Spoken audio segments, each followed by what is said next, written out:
Chat GPT or PGT, PGA, Golf PGA, EA Sports Golf PGA, Illuminati confirmed.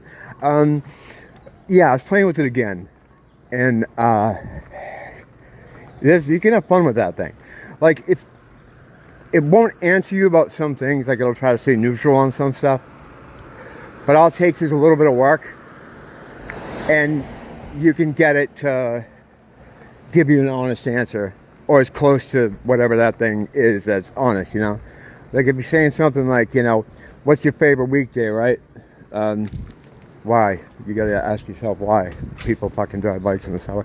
But you could ask like, what's your favorite day of the week?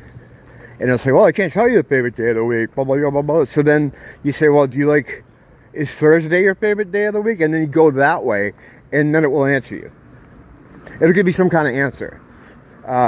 So you can outwit it easy. I was teaching it to play like a guessing game, like a guess what I am game. And it's first off, it starts out like, well, no, I can't possibly guess who you are because I can't. So then I started giving big hints. Like, all right, I'm yellow, I'm tall, I live on Sesame Street. And so you are Big Bird. I'm like, that's right. Good for you. This thing's not going to take over the world. Fuck no. I was posting some stuff on it on over on one of the boards, and everyone kind of agreed, like, it's the A. You know, the A's there, but there's certainly not a lot of I there. So just for fun, you know, I decided to try its storytelling abilities, because a lot of people have talked about, and by a lot of people I mean a few fucking stories I saw online, have talked about how it's good for writing things for schoolwork, like if you're writing like a sort of a history thing, or you have to write something in prose for a test or something. You can write it in the way like someone at a certain grade level would write it, and then they give you your report. So I decided to try some stuff with that, and I came up with this, and I had a lot of fun with this.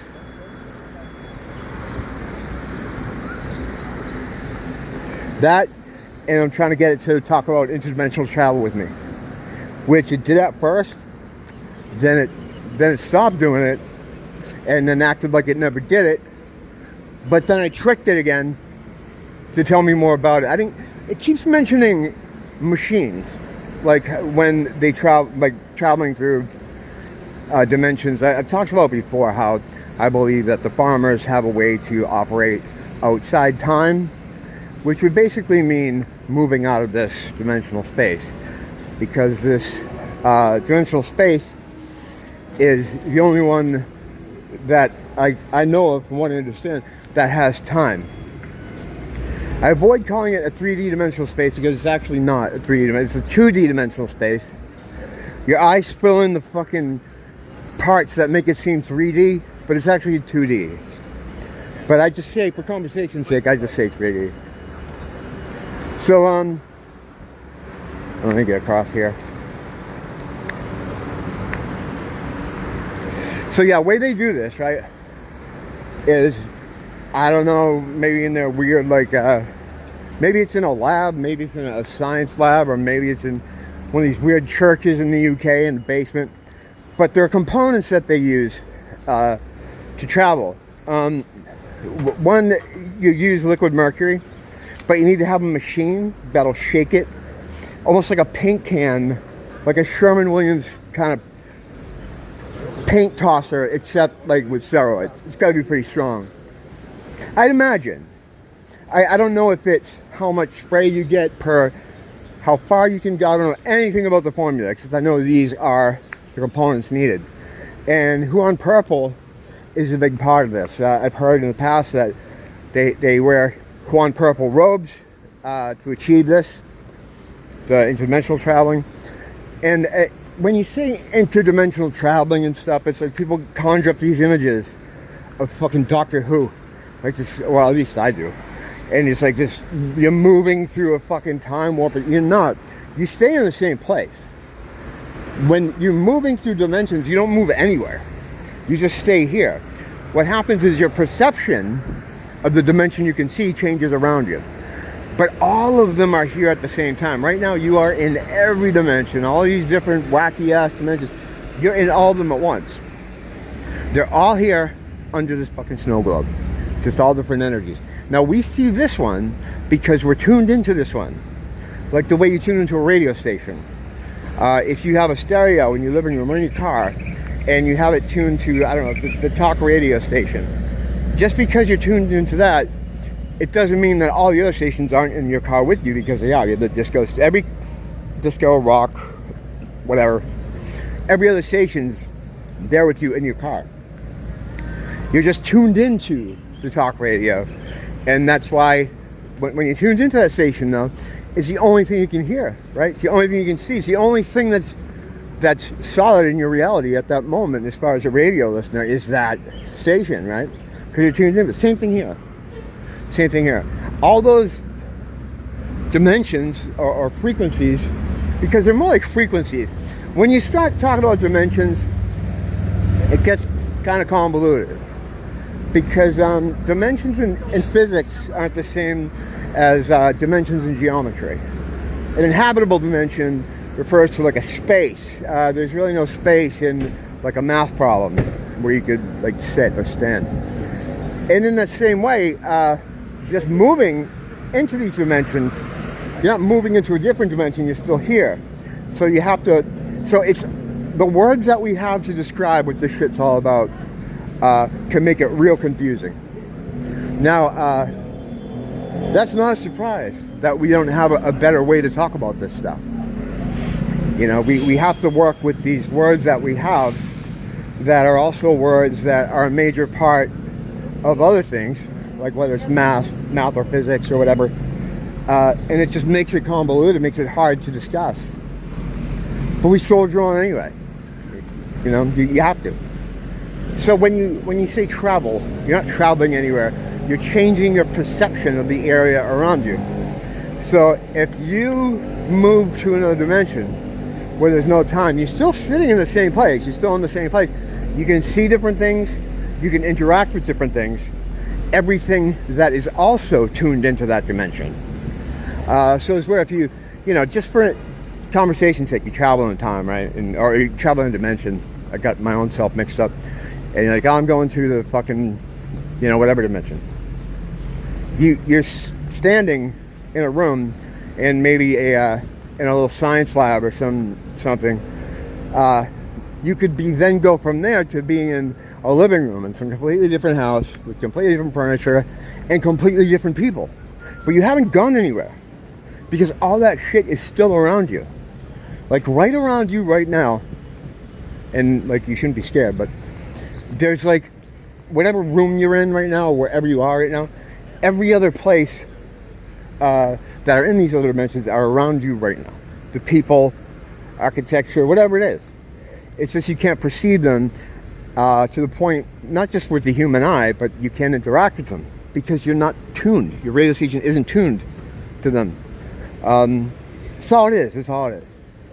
So to get this travel thing going, and I don't know if they actually go to a certain frequency or dimension, or if it's just a matter of just getting out of this one, because this is the one with time. And again, I believe this is the only one with time. This is a, what it originally was a testing area for what I believe divinity, for the divine, his progeny, his offspring, us. We're all one thing. And that changed, and that's a whole separate story. I've talked about it in the past, it's settled science, but I'll come back to it. I rotate through this shit. So, yeah, I think what they do is they move somewhere else. Maybe they just move anywhere else outside of this one. I'm sure by now they have like frequencies or dimensions mapped out where this is where we keep all the kids, or this is where. Now the thing I don't know, I mean, yeah, why not? I guess you could move things. You can move things using the same way they move themselves. Maybe the things you put in Huan Purple, maybe if you want to bring like something with you, like you know, to make all the kidnapped kids in a certain dimension, you'd put them in who on purple, maybe robes or something, and then when you're within whatever the area is where you spin the mercury, the liquid mercury, it will also go to that other dimension. But what about objects? How would you tag an object so that it moves? I don't know if you can move objects. In fact, I'm going to go out on a fucking limb here and say you can't move objects from one dimension to another. I think if they're created in that dimension, they stay in that dimension. Because the dimensional change is through perception. So if you can't see it, or you can't hear it, or you don't have a tactile interface with it, then how would you know that you've moved, air quotes, dimensionally?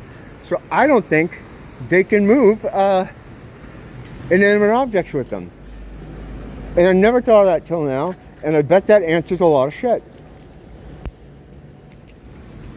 Or at the very least, it's got me thinking about stuff. Like, all right, so if they can't move things, they can move people, sure, because people can observe whether they can, like I said, whether they're by side or not. But they could move something. Only what they construct in that dimension or in that perception is going to be there. So they can't bring something from here over there. Which I guess makes sense, because if they could, holy shit, if they could, what the fuck kind of place would this be? I gotta imagine. That one, can you imagine? Yeah, it makes sense that they can. Or at least it does in my mind. Because I have a separate task going now in the background of my mind that's filtering all through the things here. So yeah. See, this is valuable because I had an interesting breakthrough there about that. But yeah, so that's what they say when they talk about moving through dimensions. Now, the fourth dimension is kind of where it gets weird, because that is known usually as a travel dimension, but there's no traveling going on. As I explained, you don't go anywhere. But from where we supposedly originate from, which is the fifth, things from the fifth have to move through the fourth to come here to the second or the first, third, whatever. They got to go through that way. I don't know if it goes upward. I haven't really looked too into the higher dimensions. I know one of them is used for communication. That works like an email kind of system for those in the know. You know, the farmers, I guess, use it to communicate like in an email way, but it's undetectable. There's only so much time in a day. And this stuff, there's not a lot. You have to dig for this kind of stuff. You have to look around. It's not like, I can just study something. You know what I mean? It takes work. So you can't know everything. But yeah. So that's being able to get out of time means they can fix things and do a lot of things and change a lot of things. But I don't know what the limits of that are. Is the Mandela effect, is that related to it somehow too? Because I don't think it's fucking CERN.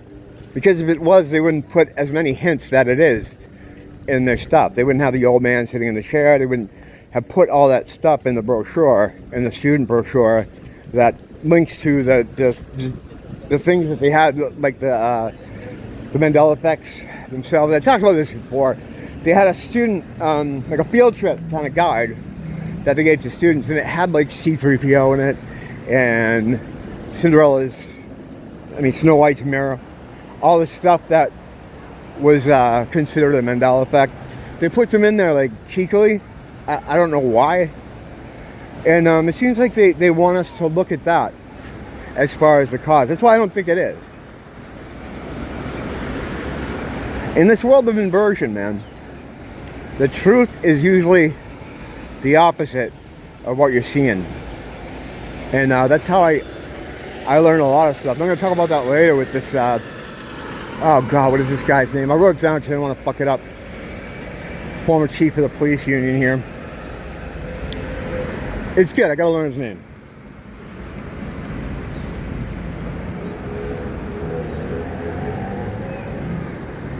Tanari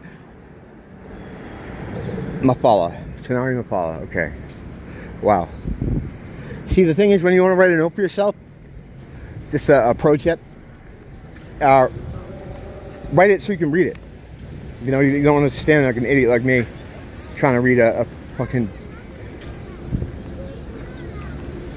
paper towel. But yeah, I'll get to that later. But yeah, a lot of times if you want to know the truth of something, just invert it yourself, because everything comes to you in this world backwards, because it's Satan's area now. He runs this place. He took over the school, and this is all his shit. So everything is inverted, and you see that in the way like progressive people are trying to push society. Just the word progressive, it's like it's going in the other direction. The sacrifice of babies, entropy, the destruction of families, like, you know, that kind of stuff. The good things, it will be giving birth to babies, you know. Yeah, and not even to touch on the whole abortion thing. It's not what I'm saying, but it seems like everything that they present to you as what is good for society and to progress forward, usually just take those concepts and invert them. Like how the pressure to break up, you know, they always talk about the nuclear family. Like there's something wrong with it. Like, having a real dad and a real mom and 2 kids, ugh. It's like, well, that was a good thing, because if not, you end up in the situation we're in now, where a large group of people want to procreate their species, but they can't, because they can't organically have kids, so they want to take them from people who can, and that's why they break up the family, so they can snatch those kids up, because, you know, to make more of themselves, they need to do that, you know. But anyway, yeah. So I got the AI to learn me more about that interdimensional travel, and it keep mentioning machines, and I haven't figured out a way to trick it into telling me what I want.